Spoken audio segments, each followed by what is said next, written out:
You're doing a good job. Third time's a charm. Hi there. In this video, we are going to be talking about why men lose themselves in love, and we're going to be talking about the father wound. And to get us kind of kicked off here, I'm going to share a quote by the poet Robert Bly, who was really an influence in what we would call it the mythopoetic men's movement in the 1900s.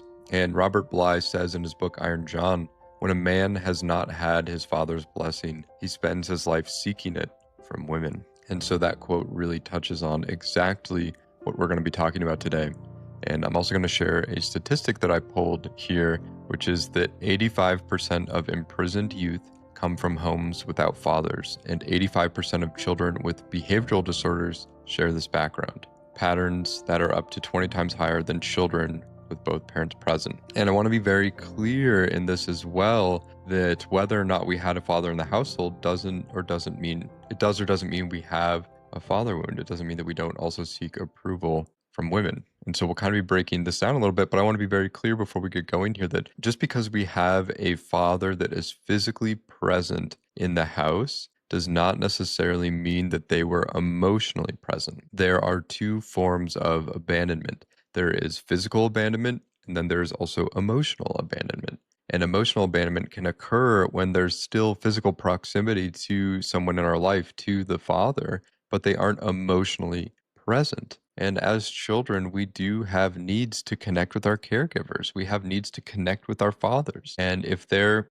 getting off work and coming home late and drinking a beer and watching TV, and we're not able to emotionally connect with them because of their exhaustion, we could have a wound from that. And I also want to make it very distinct and clear that just because our father was going to work and providing for the family, which is probably noble and he was doing the best that he could, doesn't mean that we weren't affected by that in some way. Something that Robert Bly discusses in depth is that before the Industrial Revolution, we as boys spent so much time with our fathers. We would learn our craft from him. We were mainly an agrarian society. About 85% of the families were agrarian based structures, meaning we were farmers. We were out working the fields with our fathers. We were out doing what we needed to do to survive. And then after the Industrial Revolution, agriculture became industrialized and kind of sucked up into some bigger corporations. And then men moved from working on the farm to then working in the factory, where they were no longer working with their children. And so what ends up happening is that the children grow up without a home, without a father in the home. And today we see that as well. Men going off to the office, men going out about the day, men being sucked into their work and not being able to be emotionally present with their children. It doesn't mean that they didn't also have loving qualities or they didn't also support us in a lot of ways as well. What we're getting at here is the core of why we are seeking approval from women. What's going on here? Well, what Robert Bly is talking about is that when we don't get the father's blessing, when we don't connect with our fathers in that same way, we end up connecting with our mother. It's a little bit more safe. When we come into the world, we come from the womb of our mother. We are in the realm of the mother. And this was true in tribal society, and as well as, young children are typically reared by the women. And what ends up happening is that at some point during that boy's life, he gets initiated by the older men of the tribe. And today we don't have that same sort of initiatory process. So the boy has difficulty breaking out of the realm of the mother, breaking out of the realm of needing to please the feminine. And so what we're essentially talking about here is that many men aren't broken, we're just searching. We're searching for something inside of ourselves. Men, we lose ourselves in relationships because we're carrying unmet needs inside of ourselves that we're trying to get met in unconscious and unhealthy ways through relationship. And once again, I want to be very clear that this isn't a weakness. This is a conditioning that happens within the family unit. Now, the Swiss psychiatrist Carl Jung has this idea of what he calls the anima, which is the feminine aspect of the masculine person. So we as men, according to Carl Jung, carry the anima, which is the Latin word for soul. It's the feminine part of our psyche. And I want to get very clear here that when we're talking about the feminine, we're not talking about like a part of us that's weak or effeminate or like an aspect of ourselves that we're supposed to be shamed for. What I'm speaking about here is just the inner part of our soul. I'm speaking about our creativity, our connection to nature, our ability to nurture, our ability to connect. This is what I'm talking about when I'm speaking about the feminine. And ultimately, what I'm talking about here is even a sense of spirituality, a sense of soul that we as men carry inside of ourselves. What Carl Jung says is that what ends up happening when we project the anima or project this inner feminine onto a woman is that we are now asking this woman in the external world to carry these parts of ourselves. And so that typically means that we don't own the projection. We don't own the creativity, the part of ourselves that is emotional, that is tender, that is caring. And we project that onto the women. And typically, what we'll recognize as a result of that is a sense of like dryness and crustiness in our personality and in who we are. Life can be bland. It doesn't really have meaning in the same way. And so, we as men, we have both the masculine and the feminine energies inside of us. The masculine is typically our groundedness, our presence, our ability to set boundaries, find direction. And the feminine is the nurturing, the tenderness, the ability to connect, the creativity. And we need both, and we need to cultivate both. And when we don't, we start projecting these unconscious parts of ourselves onto other people. And so ultimately, what we're looking for here is a sense of balance. Robert Bly talks about how without fathering and initiation, we as men carry a wound through this process. Typically, a boy learns how to set boundaries and meet his own needs in interacting with and absorbing information around being around other men. And in today's society, we don't have that to the same degree.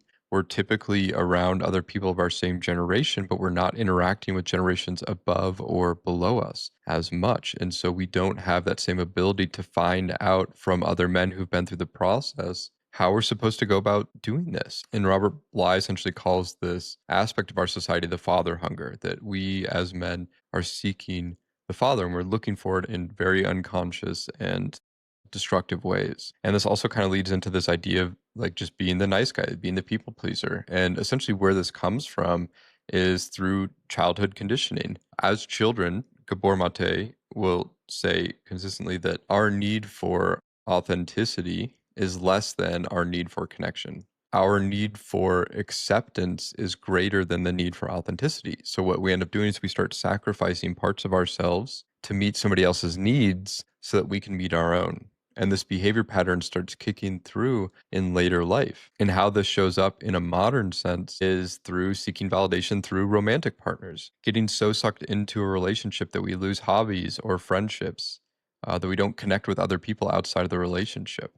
Collapsing of boundaries, meaning we say yes when we really mean no, inability to actually say no inside of the relationship. And this often leads us to feeling resentful or disconnected long term because it's an unhealthy way of interacting in relationship. But what's interesting about this too is this same longing that is becoming destructive is also in a paradoxical way our gateway to the healing process as well. It's pulling us into the healing process. And essentially, a couple of ways that we can start working with this. One, first and foremost, a fantastic resource is actually 12-step groups. Sex and Love Addicts Anonymous is an incredible place to learn how to navigate relationships in a very healthy way. Codependence Anonymous is another fantastic group as well, learning how to be in relationship. Nobody ever teaches us these things. We kind of watch movies and we sort of see how our parents interact, and then we unconsciously kind of get into relationships that resemble our parents' relationships. No one typically sits us down and actually teaches this, so it's important that we take the time to teach ourselves how to be healthy in relationship. And then reclaiming your center is very huge. Being around other men who are doing emotional work, being around therapy groups, or being around other men who you see resemble a sense of healthy masculinity. You can, through osmosis, start picking up this sense of healthy masculinity of being in the world just by spending time with these people. And once again, we're not here to fix anything. We're just here to feel. This is a process of feeling, of getting back into connection with your inner feminine. That's essentially what we're trying to do here, is get back into connection with our heart, with who we really are inside. And then seeking initiation, or seeking a container where you can start to process some of these things as well. Carl Jung has an incredible quote. He says, the privilege of a lifetime is to become who we truly are. And that really is this process here of reconnecting to ourselves, of reconnecting to who we are at our core. If you are currently working through difficulties in a relationship or finding yourself getting lost, another great resource is therapy. And I am a therapist who is currently taking on clients right now. So if you are currently looking for help, feel free to reach out. I have a booking link you can click down below and schedule a free call just to check in and see if it's a good fit. Thank you so much for tuning in, and I'll catch you in the next one. Take care.